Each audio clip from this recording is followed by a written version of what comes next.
It was past midnight when Chris and I left the old 24-hour diner at the edge of town. We had spent the evening catching up over burgers and coffee, talking about high school memories and future plans that would likely never materialize.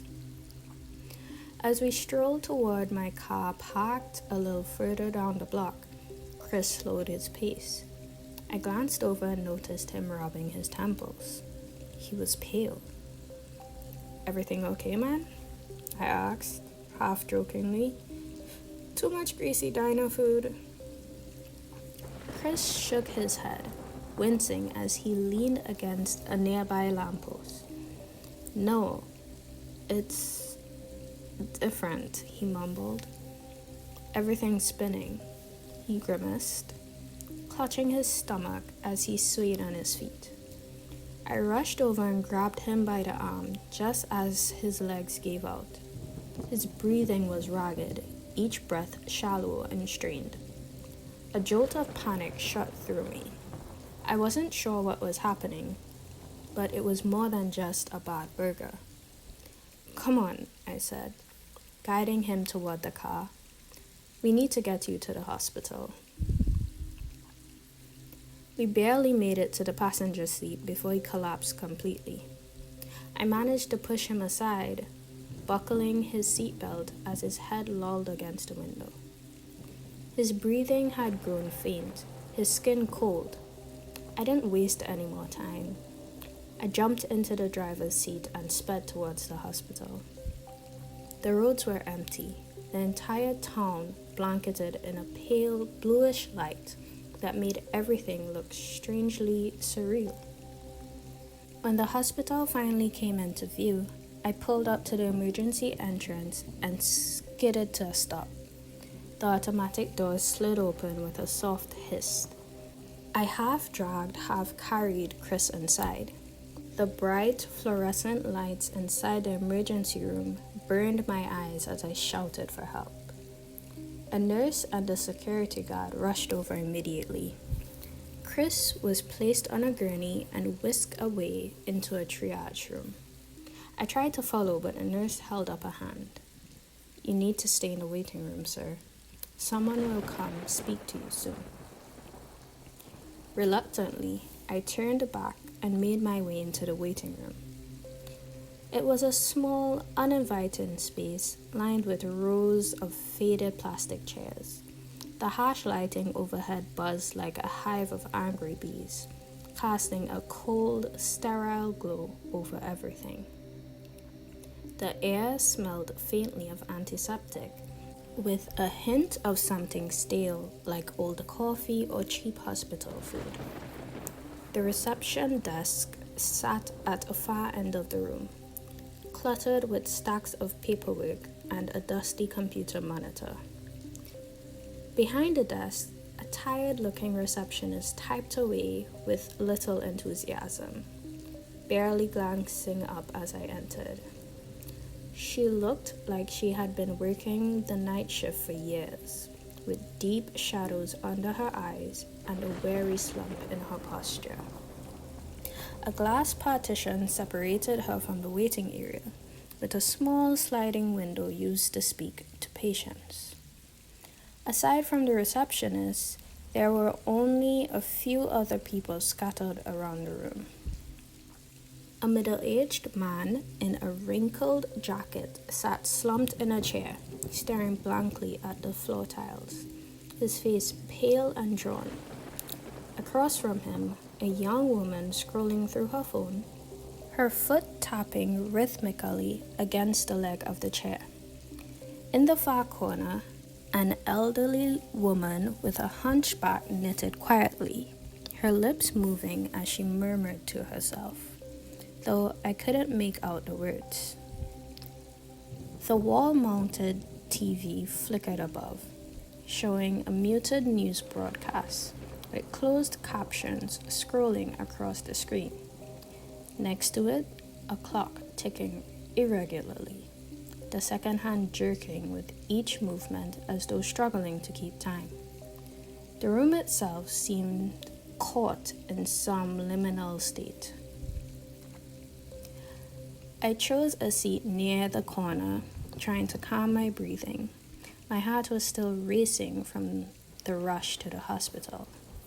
The seat beneath me was stiff and uncomfortable, offering little relief from the tension gripping my body. I shifted, trying to find a better position, when I felt something crinkle under my leg. Frowning, I reached down and pulled out a crumpled piece of paper that had been wedged into the chair. It was old and yellowed at the edges, like it had been left there for a while. Curious, I unfolded the paper and smoothed it out on my lap. The handwriting was rushed, uneven, as if whoever wrote it had been in a hurry or panicked. The list was numbered, and as I began to read, I couldn't help but feel a mix of surprise and amusement at what was written there. Rule 1. Avoid making eye contact with the receptionist between 2 a.m. and 2:30 a.m. I raised an eyebrow. That seemed oddly specific. Why would anyone write something like that? I glanced over at the receptionist, who was still tapping away at her keyboard, oblivious to the rest of the room. Was this some kind of prank? The idea made me smirk a little, despite the heaviness in the air. Rule 2. Never walk past the receptionist desk without greeting the receptionist after 2:30 a.m. I let out a short, dry laugh. So, I'm supposed to be polite now? I muttered under my breath, shaking my head. It was all so ridiculous. Maybe someone had written this as a joke to mess with the people stuck here at odd hours, bored out of their minds. I could imagine some bored night shifter scribbling out these rules as a way to pass time. Rule 3. If a visitor arrives asking for directions, do not help them. I paused. That one was strange. It carried a different weight compared to the others. Who wouldn't help someone lost in the hospital of all places? Rule 4. If you hear your friend's voice calling from down the hallway, do not leave the waiting room to look for them. The amusement drained from my expression. I felt a chill run up my spine, as if the temperature in the room had just dropped a few degrees. I glanced towards a dimly lit hallway that led to the ER rooms. It seemed to stretch into darkness. I shook my head, pushing the thought away. This list was some random nonsense, wasn't it? I continued reading, my curiosity now tinged with unease. Rule 5. If a power outage occurs, stay seated and do not move. Rule 6. If a door that should be locked is found open, close it immediately and do not look inside. The hairs on the back of my neck prickled. I couldn't explain why, but each rule seemed to grow darker, more foreboding as I read on. It wasn't just the content of the rules, it was the way they were written, as if someone were trying to warn me. Rule 7. Do not look through the glass doors leading to the courtyard after 4 a.m. Rule 8. If you feel a sudden chill, do not look over your shoulder. That one made me swallow hard. There was something inherently unsettling about the thought of a chill creeping up on you from behind and not being able to turn around and see what or who might be there. I couldn't help but glance behind me, but there was nothing there, just the same sterile room with its fading chairs and buzzing lights. I reached the last rule, and for some reason, my heartbeat felt a little faster. Rule 9. If a security guard tells you it's time to leave, check the clock before listening. It's safe to leave after 6 a.m. My gaze flicked up to the wall-mounted clock, its second hand twitching with every tick. It reads 1:30 a.m. At the bottom of the paper, written in shaky red ink were the words, "Trust me." I learned the hard way. There was a dark, crusted stain on the corner, one that looked disturbingly like dried blood. The sight of it made my stomach twist. I rubbed my fingers over the words, feeling the rough texture of the ink beneath my skin. I couldn't help but let out a short, nervous laugh. "What kind of place is this?" I whispered to myself. I slumped back in the chair. It was hard to shake the nagging feeling in the back of my mind, but I forced myself to dismiss it as a weird prank. The list couldn't actually mean anything, just someone's twisted idea of a joke. I leaned my head back against the wall and closed my eyes, trying to calm my thoughts. A part of me couldn't stop thinking about Chris and the way he had collapsed in the parking lot. The quiet hum of the waiting room wrapped itself around me, making me feel more isolated. That's when I heard it. My name, spoken in a low, barely audible voice that seemed to drift down the hallway. Adam. Adam. My eyes shut open, my body tense. The voice was unmistakable. It was Chris. I jerked my head toward the corridor leading to the ER rooms, but there was no one in sight, just the pale overhead lights flickering. The voice came again, a little louder this time. "Adam, help me." I jumped from the chair, the sound of my name sending shivers down my spine. My feet were already moving before I realized it. I took a few steps into the hallway. I glanced back at the waiting area, now a few steps behind me. The other visitors, still scattered around, seemed completely unaware, oblivious to the voice echoing down the hall. "Adam," Chris's voice was more desperate now, laced with pain. I took another step down the hallway, my footsteps echoing against the floor. As I walked deeper into the corridor, the fluorescent lights overhead buzzed louder. Some of them flickered out completely, leaving long stretches of darkness. The ER rooms lined the side of the hallway, their doors slightly ajar. I hesitated as I reached one of the open doorways. I peered inside and immediately wished I hadn't. There, standing in the center of the dimly lit room, was a man in a patient's gown facing me.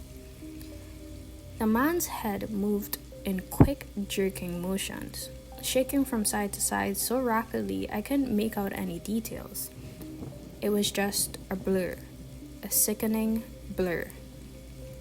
Then, without warning, the door slammed shut with a deafening bang, and I stumbled back in shock. My breathing grew shallow as I tried to make sense of what I had just seen, but there was no time to process it. Chris's voice came again, further down the hallway. "Adam, please." I pushed forward, forcing myself to continue. The unsettling darkness around me seemed to press in from all sides. I came across another room, the door halfway open. Inside, I could see a doctor standing over a patient, his back hunched as he examined something on the table. The doctor wore a lab coat and surgical mask, his features obscured. But there was something off about the way he moved. His motions were robotic. Then I noticed the tool in his hand, a bone saw. He raised it slowly, the harsh metal glinting under the dim light. And then I heard a gut-wrenching scream from the patient on the table. I stumbled backward, slamming into the wall behind me. my eyes wide with terror. When I looked back into the room, it was empty. There was no doctor, no patient, just a dark, vacant space. My hands trembled as I rubbed my face, trying to snap out of whatever hallucination I was trapped in. This can't be real, I whispered to myself. But the corridor seemed to stretch endlessly ahead of me, and Chris's voice continued to call out, drawing me further in. As I turned the next corner, I froze. There, hanging in the doorway of a nearby room, was a mass of dark hair, long and tangled, spilling down from just beyond the doorframe. It looked like someone was standing behind the door, peeking around the corner. A single eye, black as pitch, stared directly at me from the darkness. I felt a wave of nausea wash over me. The figure remained there, still and silent, just watching me. It took a slow step forward, and then the eye pulled back into the shadow, disappearing from view. The hallway was deadly quiet, save for the low hum of the lights. I forced myself to move past the doorway, my pulse hammering in my ears. Out of the corner of my eye, I saw the figure again, just around the corner of the room. Her head unnaturally high, as if she were crouched against the ceiling. I could see more of her this time. Her elongated arm stretched out, the bony hand reaching towards me. Before I could react, the hand brushed my shoulder, cold and corpse stiff.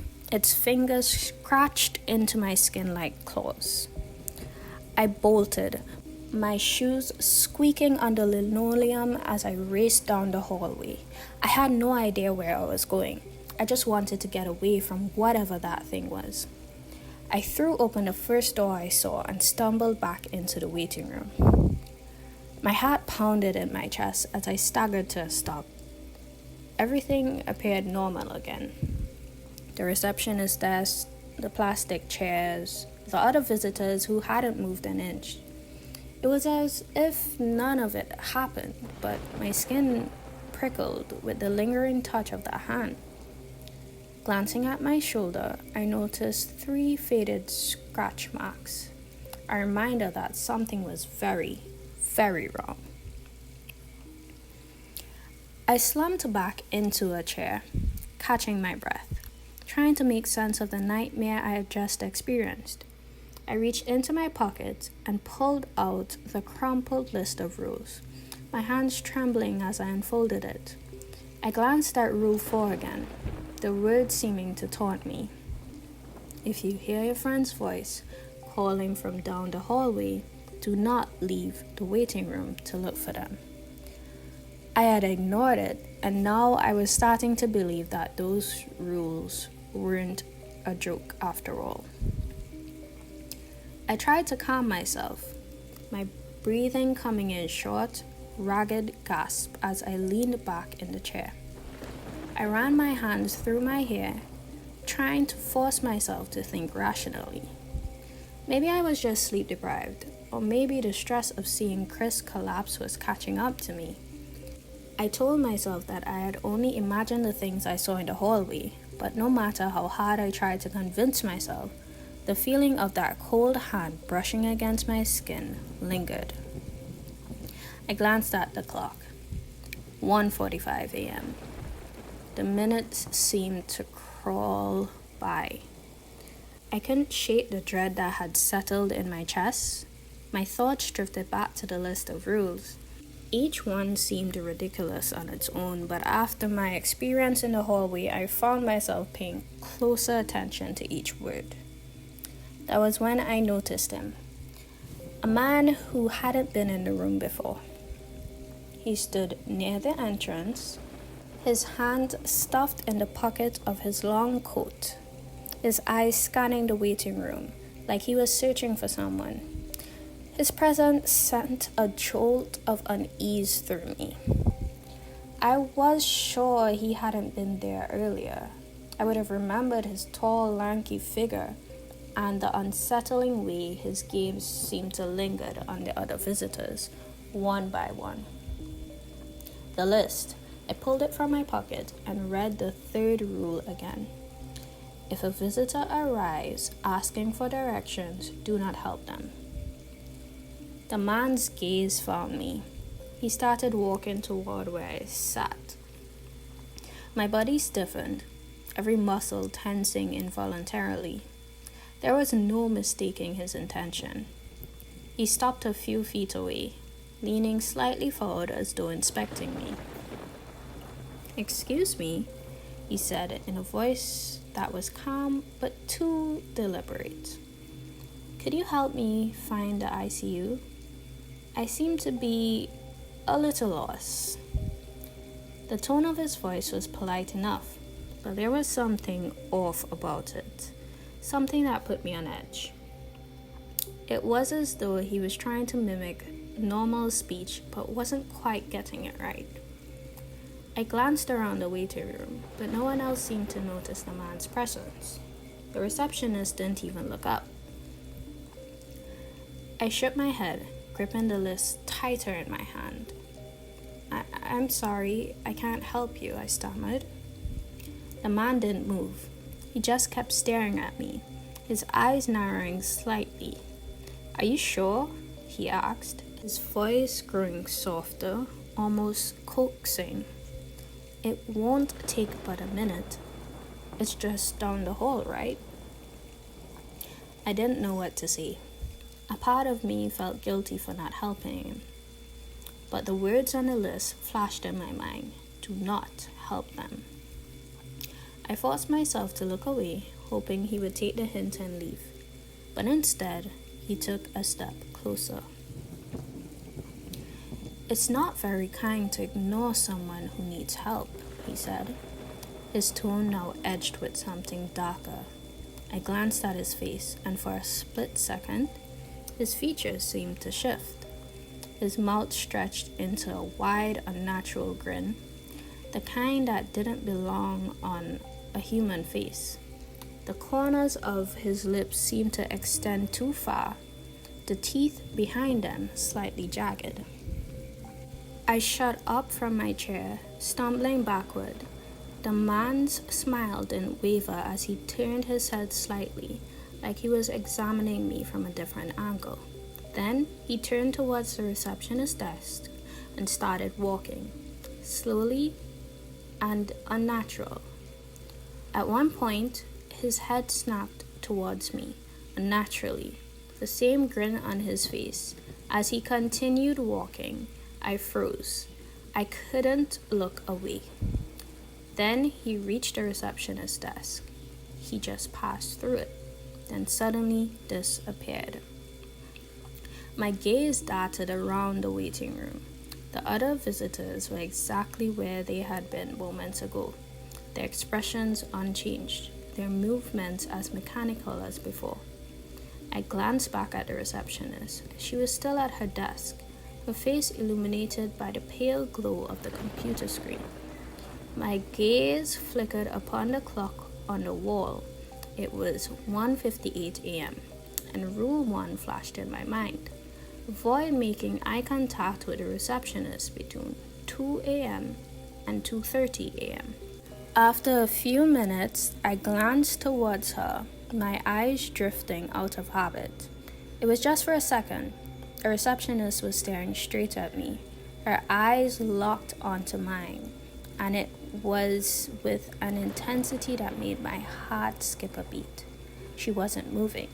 It was as if she had been waiting for this moment. I tore my gaze away, my pulse quickening. As I turned my head out of the corner of my eye, I noticed her get up from her chair, her movements oddly stiff, as though her joints didn't bend the right way.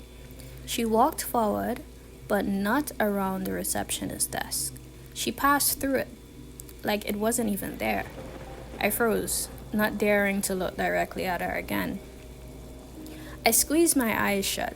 I felt the air grow colder, the chill pressing against my skin. It felt as if she were getting closer, I could hear the faintest rustle of fabric, the light creak of footsteps on the floor growing louder with each passing second. Don't look, just don't look, I told myself, my hands gripping the edge of the chair. I sat there, tense and unmoving, my eyes squeezed shut as if I could will her away by sheer force of will. Then everything went still. The room fell into an unnatural quiet. The buzz of the fluorescent lights, the only sound left to ground me in reality. I opened my eyes slowly, half expecting to see her standing inches away from me, her face contorted into something inhuman. But the receptionist was back at her desk, looking down at the monitor, her posture as unbothered as if she hadn't moved at all. The other people in the waiting room seemed unchanged, as though nothing unusual had happened. I glanced at the clock, 2:40 a.m. A wave of relief washed over me, my shoulders sagging as the tension finally started to leave my body. I forced myself to my feet, my legs still shaking beneath me. I couldn't just sit there, feeling trapped like an animal. I needed to move, needed to clear my mind. As I got up to walk around the room, I remembered Rule 2.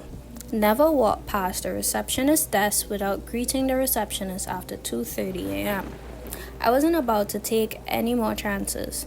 I turned towards the receptionist and gave her a nod, trying to keep my voice steady. Hi, I mumbled awkwardly. She didn't look up, didn't react at all, just continued typing away on the keyboard. I took that as a good sign and began walking a slow circle around the waiting room, forcing myself to stay calm and pretend that everything was normal. The chill in the air hadn't entirely left. As I walked, I could feel the subtle shift in temperature, a lingering cold that seemed to follow me. The overhead lights flickered faintly, casting brief shadows along the walls, giving the impression that the room was expanding and contracting with each pulse. As I rounded the corner, I felt the presence behind me, something that wasn't there before. I didn't hear footsteps, but I sensed it nonetheless, like the weight of unseen eyes pressing against my back. It was close, just out of reach. My instinct was to turn and look, to confront whatever was creeping up behind me, but I clenched my jaw and kept my gaze forward, remembering Rule 8. If you feel a sudden chill, do not look over your shoulder. I walked faster, my pulse quickening as the chill seemed to grow stronger with each step. The lights buzzed louder, the flickering more erratic. I felt something brush against the back of my neck, cold and light like a breath. I didn't stop until I reached the chairs again, sinking into one with a shuddering breath. The presence faded, though the air remained icy. I rubbed my hands together to warm them. I glanced back towards the receptionist's desk, half expecting to see the receptionist watching me again, but she remained focused on her monitor, her eyes lit by the soft glow of the screen. I leaned back in the chair, my heart still racing.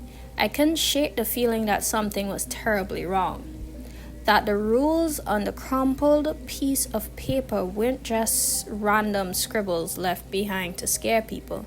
Whatever game I'd found myself in, it wasn't a joke.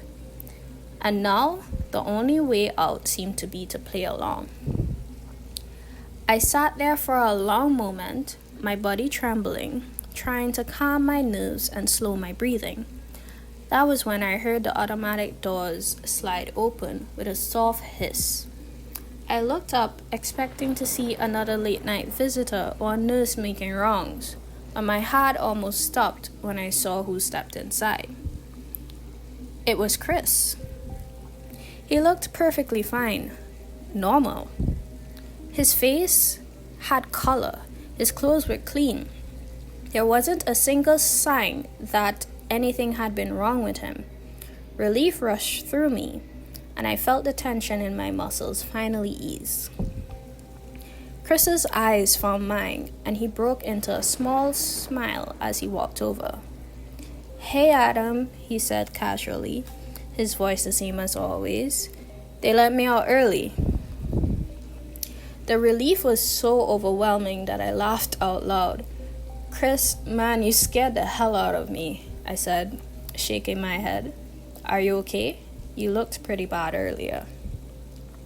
He shrugged, giving a dismissive wave of his hand as he settled into the chair next to me. "Yeah, I'm fine now. Whatever it was, I guess it passed. They ran a few tests and said there was nothing serious." He flashed that familiar grin, the one I'd seen thousands of times. "Guess I'm just too stubborn to stay sick." As we talked, something in the back of my mind itched. There was an unsettling quality to the conversation, but I couldn't quite put my finger on it. Chris was acting normal, too normal.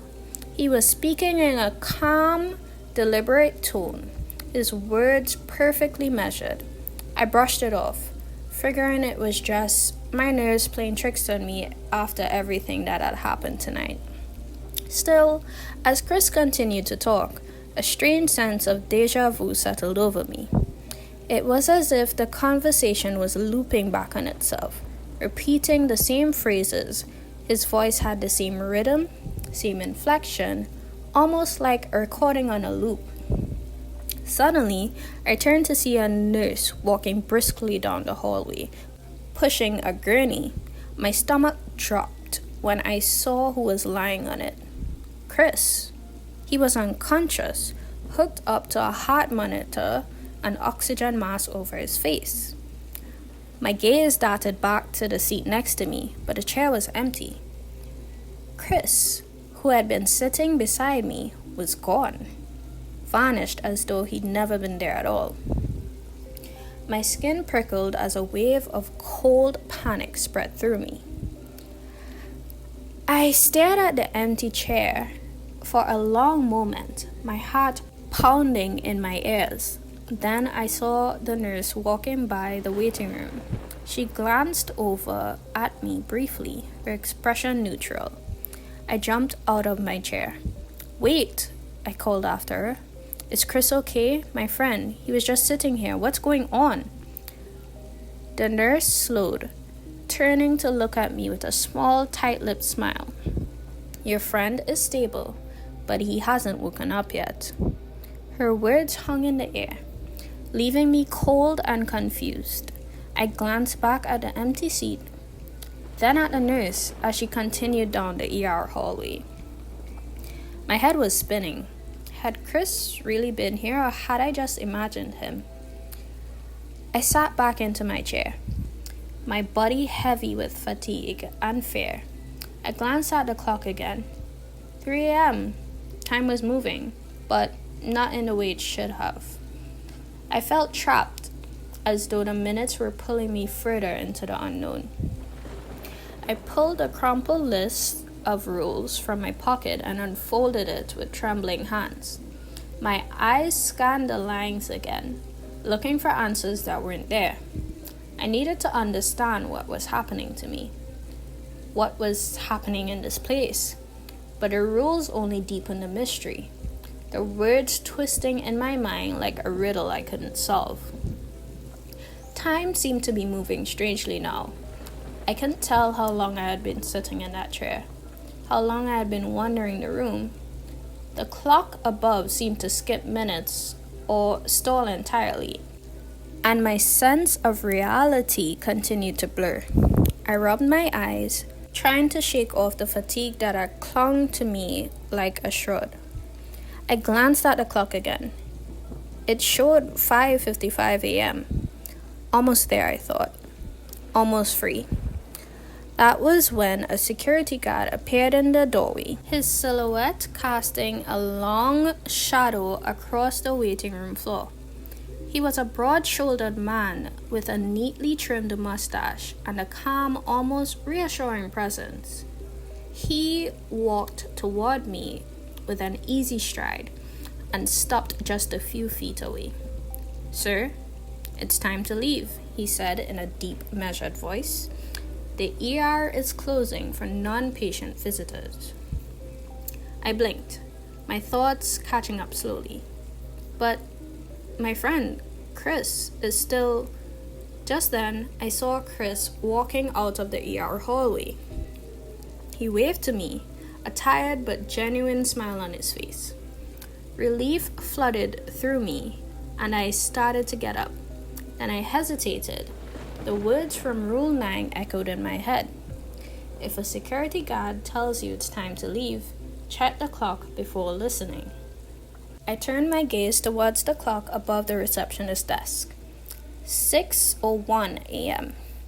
My shoulders sagged in relief. I was finally free of this place. I nodded and followed the security guard toward the exit. Chris walked beside me. As we stepped out into the cool morning air, I felt I could finally breathe again. We got into the car and I started the engine.